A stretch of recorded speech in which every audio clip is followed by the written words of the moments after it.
बृहस्पतिवार व्रत कथा।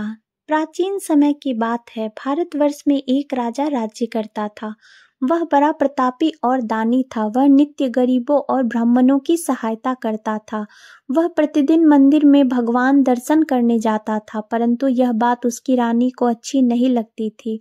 वह न ही गरीबों को दान देती थी और न ही कभी भगवान का पूजन करती थी, और राजा को भी ऐसा करने से मना किया करती थी। एक दिन राजा शिकार खेलने वन को गए हुए थे, तो रानी और दासी महल में अकेली थी। उस समय बृहस्पति देव साधु वेश में राजा के महल में भिक्षा के लिए गए और भिक्षा मांगी, तो रानी ने भिक्षा देने से इनकार किया और कहा, हे साधु महाराज, मैं तो दान पुण्य से तंग आ गई हूँ। इस कार्य के लिए मेरे पतिदेव ही बहुत हैं। अब आप ऐसी कृपा करेंगी सारा धन नष्ट हो जाए ताकि मैं आराम से रह सकूं।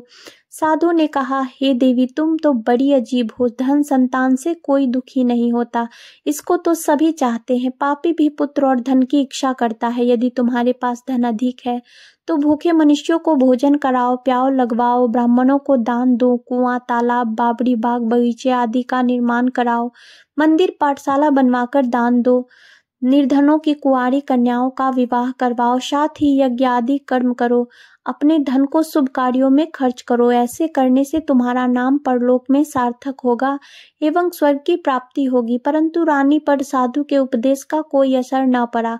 वह बोली, महाराज, मुझे ऐसे धन की आवश्यकता नहीं जिसको मैं अन्य लोगों को दान दूं, जिसको रखने और संभालने में ही मेरा सारा समय नष्ट हो जाए। अब आप ऐसी कृपा करें कि सारा धन नष्ट हो जाए तथा मैं आराम से रह सकूं। साधु ने उत्तर दिया, यदि तुम्हारी ऐसी इच्छा है तो जैसा मैं तुम्हें बताता हूँ तुम वैसा ही करना। बृहस्पतिवार को घर को गोबर से लीपना, अपने केसों को पीली मिट्टी से धोना, केसों को धोते समय स्नान करना, राजा से कहना वह हजामत करवाए, भोजन में मांस मदिरा खाना, कपड़ा धोबी के यहाँ धुलने देना। ऐसा करने से 7 बृहस्पतिवार में आपका सारा धन नष्ट हो जाएगा। इतना कहकर वह साधु महाराज वहां से अंतर्ध्यान हो गए। जैसे वह साधु कहकर गया, रानी ने वैसा ही किया। 3 बृहस्पतिवार ही बीते थे कि उसका समस्त धन संपत्ति नष्ट हो गया और भोजन के लिए दोनों समय तरसने लगे, सांसारिक भोगों से दुखी रहने लगे। तब वह राजा रानी से कहने लगा कि तुम यहाँ पर रहो, मैं दूसरे देश में जाऊं, क्योंकि यहाँ पर मुझे सभी मनुष्य जानते हैं, इसलिए कोई कार्य नहीं कर सकता। देश चोरी परदेश भीख बराबर है। ऐसा कहकर राजा परदेश चला गया। वहां जंगल को जाता और लकड़ी काट कर लाता और शहर में बेचता। इस तरह जीवन व्यतीत करने लगा। इधर राजा के बिना रानी और दासियां दुखी रहने लगी। किसी दिन भोजन मिलता और किसी दिन जल पीकर ही रह जाती। एक समय जब रानी और दासियों को 7 दिन बिना भोजन के व्यतीत करना पड़ा, तो रानी ने अपनी दासी से कहा, हे दासी, पास ही के नगर में मेरी बहन रहती है, वह बड़ी धनवान है, तो उसके पास जा और 5 सेर बेजर मांग कर ले आ, जिससे कुछ समय के लिए थोड़ा बहुत गुजर बसर हो जाए। दासी रानी की बहन के पास गई। उस दिन बृहस्पतिवार था। रानी की बहन उस समय बृहस्पतिवार की कथा सुन रही थी। दासी ने रानी की बहन को अपनी रानी का संदेश दिया, लेकिन रानी की बहन ने कोई उत्तर नहीं दिया। जब दासी को रानी की बहन से कोई उत्तर नहीं मिला तो वह बहुत दुखी हुई। उसे क्रोध भी आया। दासी ने वापस अपनी रानी को सारी बात बता दी। सुनकर रानी ने कहा कि हे दासी, इसमें उसका कोई दोष नहीं है। जब बुरे दिन आते हैं तब कोई सहारा नहीं। अच्छे बुरे का पता विपत्ति में ही लगता है। जो ईश्वर की इच्छा होगी वही होगा। यह सब हमारे भाग्य का दोष है। यह कहकर रानी ने अपने भाग्य को कोसा।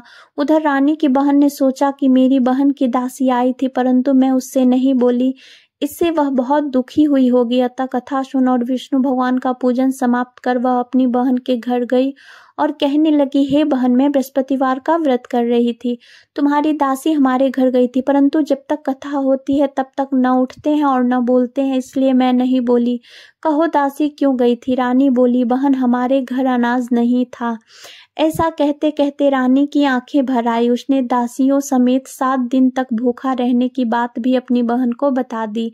इसलिए मैंने दासी को तुम्हारे पास 5 सेर बेजर लेने के लिए भेजा था। रानी की बहन बोली, बहन देखो, बृहस्पति भगवान सबकी मनोकामना पूर्ण करते हैं। देखो, शायद तुम्हारे घर में अनाज रखा हो। पहले तो रानी को विश्वास नहीं हुआ, परंतु बहन के आग्रह करने पर उसने दासी को अंदर भेजा। दासी घर के अंदर गई तो वहां उसे एक बेजर भरा घड़ा मिल गया। उसे बड़ी हैरानी हुई क्योंकि उसने एक एक बर्तन देख लिया था। उसने बाहर आकर रानी को बताया। दासी रानी से कहने लगी, हे रानी, जब हमको भोजन नहीं मिलता तो हम रोज ही व्रत करते हैं, इसलिए क्यों न इनसे व्रत और कथा की विधि पूछ ली जाए, हम भी व्रत किया करेंगे। दासी के कहने पर रानी ने अपनी बहन से बृहस्पतिवार व्रत के बारे में पूछा। उसकी बहन ने बताया, बृहस्पतिवार के व्रत में चने की दाल, गुड़ और मिनुक्का से विष्णु भगवान का केले के वृक्ष की जड़ में पूजन करे तथा दीपक जलावे और कथा सुने। उस दिन एक ही समय भोजन करे, भोजन पीले खाद्य पदार्थ का करे, इससे गुरु भगवान प्रसन्न होते हैं, अन्न पुत्र धन देते हैं, मनोकामना पूर्ण करते हैं। व्रत और पूजन की विधि बताकर रानी की बहन अपने घर लौट आई। रानी और दासी दोनों ने निश्चय किया कि बृहस्पति भगवान का पूजन जरूर करेंगे।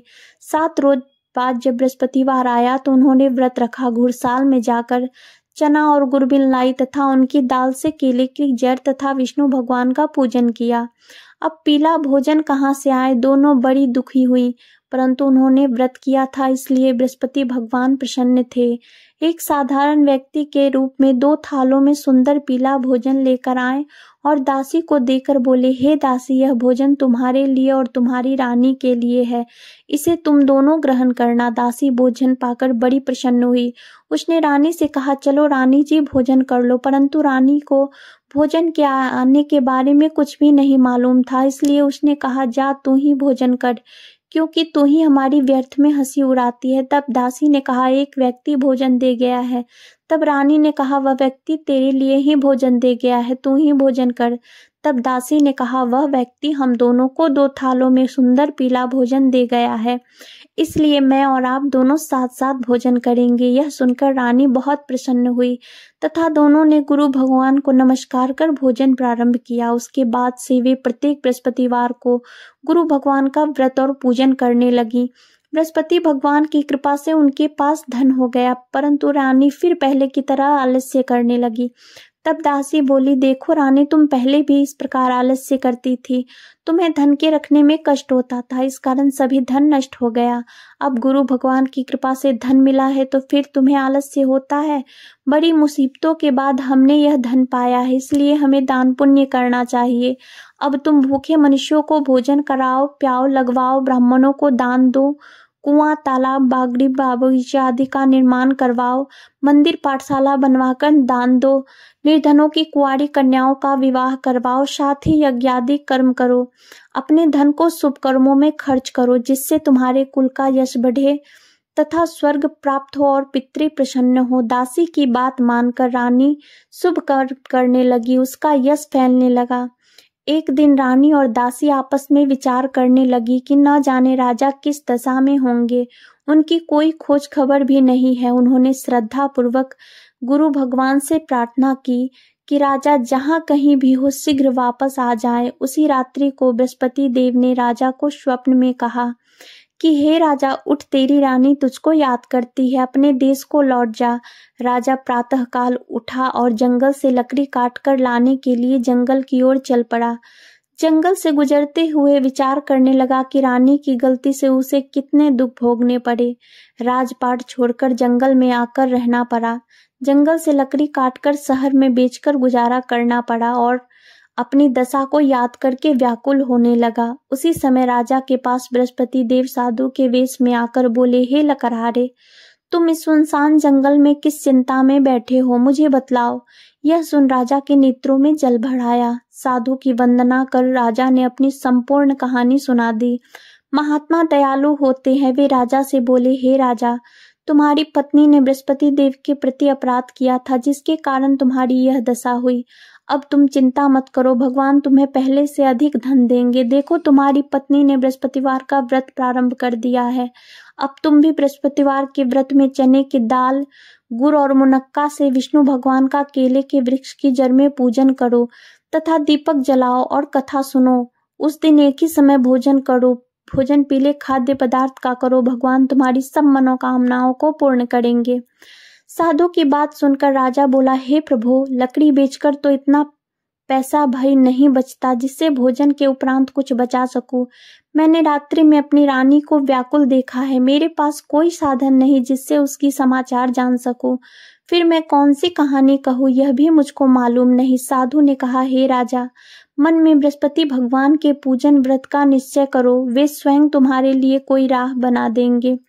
बृहस्पतिवार के दिन तुम रोजाना की तरह लकड़ियां लेकर शहर में जाना। तुम्हें रोज से दुगना धन मिलेगा जिससे तुम भली भांति भोजन कर लोगे तथा बृहस्पति देव की पूजा का सामान भी आ जाएगा। जो तुमने बृहस्पतिवार की कहानी के बारे में पूछा है वह इस प्रकार से है। बृहस्पति देव की कहानी। प्राचीन काल में एक बहुत ही निर्धन ब्राह्मण था। उसकी कोई संतान न थी। वह नित्य पूजा पाठ करता, परंतु उसकी स्त्री न स्नान करती न किसी देवता का पूजन करती। इस कारण ब्राह्मण देवता बहुत दुखी रहते थे। अपनी पत्नी को बहुत समझाते किंतु उसका कोई परिणाम न निकलता। भगवान की कृपा से ब्राह्मण के यहाँ एक कन्या उत्पन्न हुई। कन्या बड़ी होने लगी। प्रातः स्नान करके वह भगवान विष्णु का जप करती, बृहस्पतिवार का व्रत भी करने लगी। पूजा पाठ समाप्त कर पाठशाला जाती तो अपनी मुट्ठी में जौ भर के ले जाती और पाठशाला के रास्ते में डालती जाती। लौटते समय वही जौ स्वर्ण के हो जाते तो उनको बीनकर घर ले आती। एक दिन वह बालिका सूप में उन सोने के जौ को फटककर साफ कर रही थी। तभी उसकी माँ ने देख लिया और कहा कि हे बेटी, सोने के जौ को फटकने के लिए सोने का सूप भी तो होना चाहिए। दूसरे दिन गुरुवार था। कन्या ने व्रत रखा और बृहस्पति देव से सोने का सूप देने की प्रार्थना की और कहा, हे प्रभु, यदि सच्चे मन से मैंने आपकी पूजा की हो तो मुझे सोने का सूप दे दो। बृहस्पति देव ने उसकी प्रार्थना स्वीकार कर ली।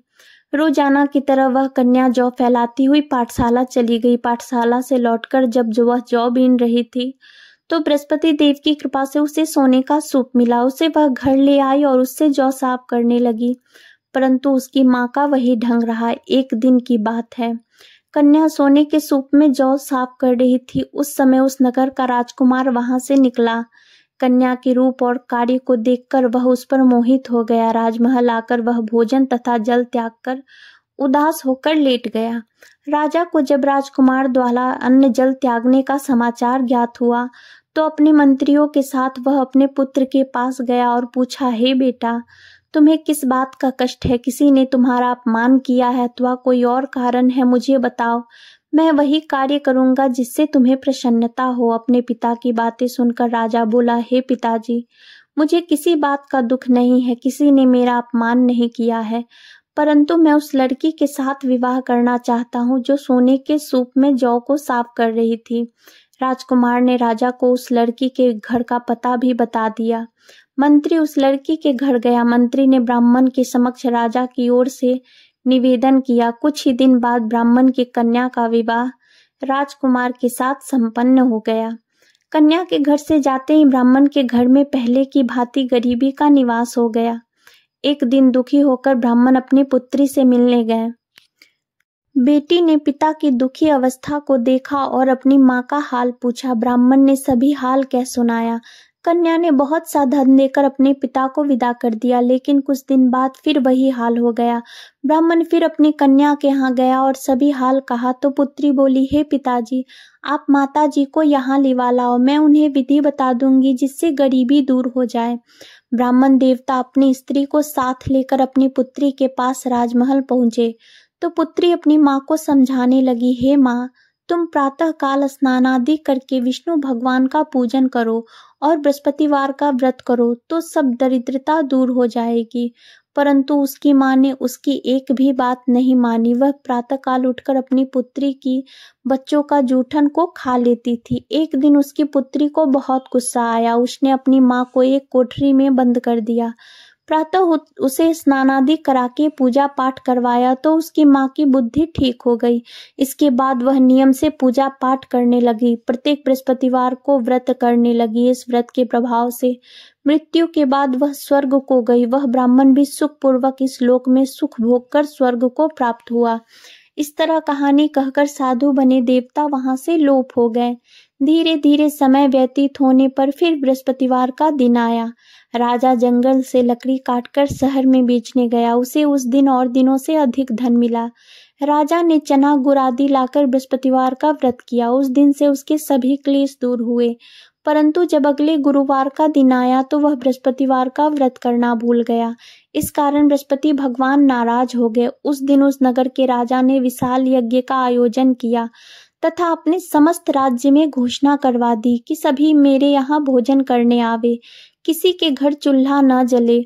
इस आज्ञा को जो न मानेगा उसको फांसी दे दी जाएगी। राजा की आज्ञा अनुसार राज्य के सभी वासी राजा के भोज में सम्मिलित हुए, लेकिन लकड़हारा कुछ देर से पहुंचा, इसलिए राजा उसको अपने साथ महल में ले गए। जब राजा लकड़हारे को भोजन करा रहे थे तो रानी की दृष्टि उस खूंटी पर पड़ी जिस पर उसका हार लटका हुआ था। उसे हार खूंटी पर लटका दिखाई नहीं दिया। रानी को निश्चय हो गया कि मेरा हार इस लकड़हारे ने चुरा लिया है। उसी समय सैनिक बुलवाकर उसको जेल में डलवा दिया। लकड़हारा जेल में विचार करने लगा कि न जाने कौन से पूर्व जन्म के कर्म से मुझे यह दुख प्राप्त हुआ है, और जंगल में मिले साधु को याद करने लगा। तत्काल बृहस्पति देव साधु के रूप में प्रकट हो गए और कहने लगे, अरे मूर्ख, तूने बृहस्पति देवता की कथा नहीं की, इसी कारण तुझे यह दुख प्राप्त हुआ है। अब चिंता मत कर, बृहस्पतिवार के दिन जेल खाने के दरवाजे पर तुझे 4 पैसे पड़े मिलेंगे। उनसे तू बृहस्पतिवार की पूजा करना तो तेरे सभी कष्ट दूर हो जाएंगे। अगले बृहस्पतिवार उसे जेल के द्वार पर 4 पैसे मिले। राजा ने पूजा का सामान मंगवाकर कथा कही और प्रसाद बांटा। उसी रात्रि में बृहस्पति देव ने उस नगर के राजा को स्वप्न में कहा, हे राजा, तूने जिसे जेल में बंद कर दिया है उसे कल छोड़ देना, वह निर्दोष है। रानी का हार उसी खूंटी पर लटका हुआ है। अगर तू ऐसा नहीं करेगा तो मैं तेरे राज्य को नष्ट कर दूंगा। राजा प्रातः काल उठा और खूंटी पर हार टंगा देखकर लकड़हारे को बुलाकर क्षमा मांगी तथा राजा के योग्य सुंदर वस्त्र आभूषण भेंट कर उसे विदा किया। गुरुदेव की आज्ञा अनुसार राजा अपने नगर को चल दिया। राजा जब नगर के निकट पहुंचा तो उसे बड़ा ही आश्चर्य हुआ।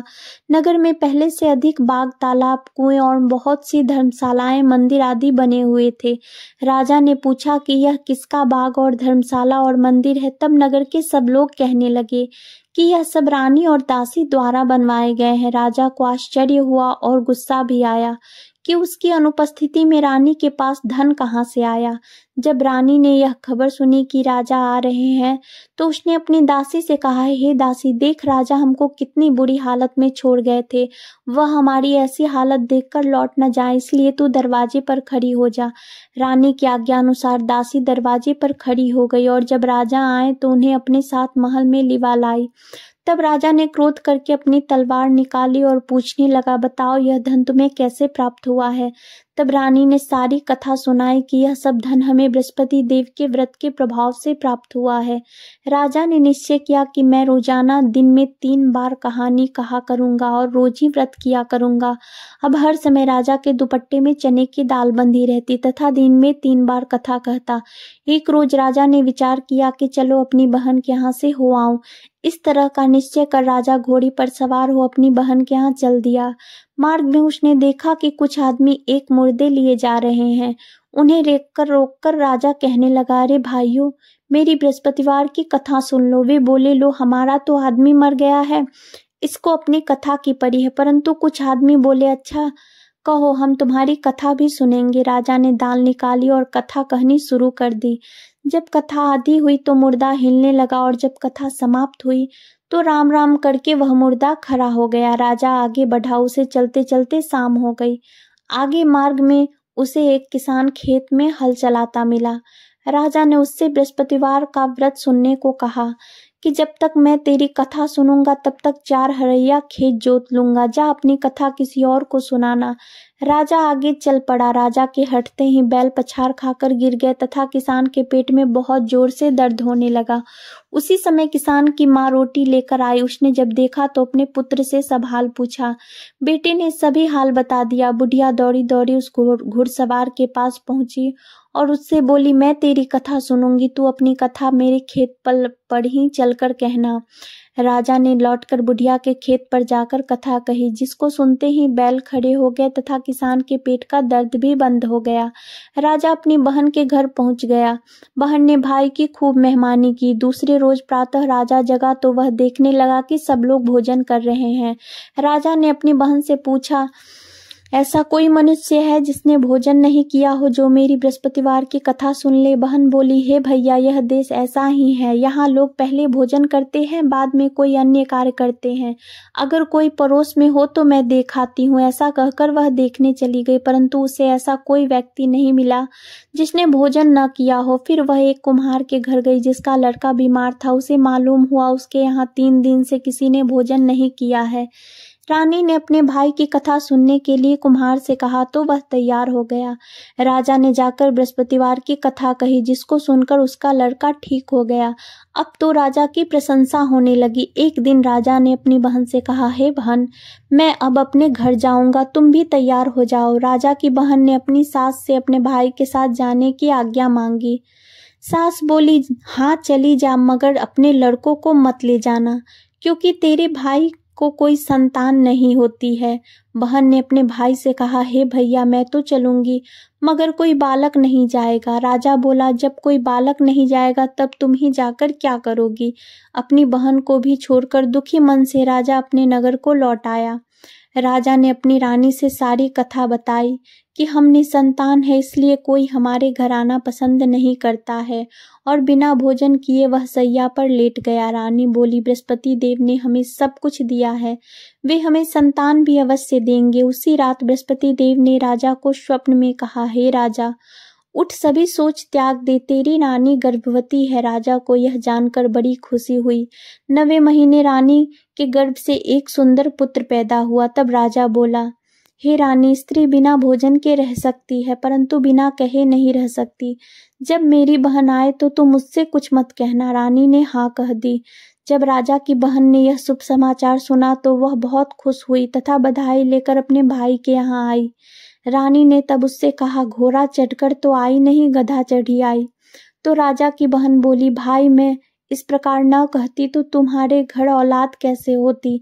बृहस्पति देव सभी मनोकामनाएं पूर्ण करते हैं। जो सद्भावना पूर्वक बृहस्पतिवार का व्रत करता है एवं कथा पढ़ता है अथवा सुनता है और दूसरों को सुनाता है, बृहस्पति देव उसकी सभी मनोकामनाएं पूर्ण करते हैं, उसकी सदैव रक्षा करते हैं। जो संसार में सद्भावना से गुरुदेव का पूजन एवं व्रत सच्चे हृदय से करते हैं, उनकी सभी मनोकामनाएं वैसे ही पूर्ण होती है जैसी सच्ची भावना से रानी और राजा ने बृहस्पति देव की कथा का गुणगान किया, तो उनकी सभी इच्छाएं बृहस्पति देव जी ने पूर्ण की। इसलिए सबको कथा सुनने के बाद प्रसाद लेकर जाना चाहिए। हृदय से उनका मनन करते हुए जय जयकार बोलना चाहिए। इति श्री बृहस्पतिवार व्रत कथा।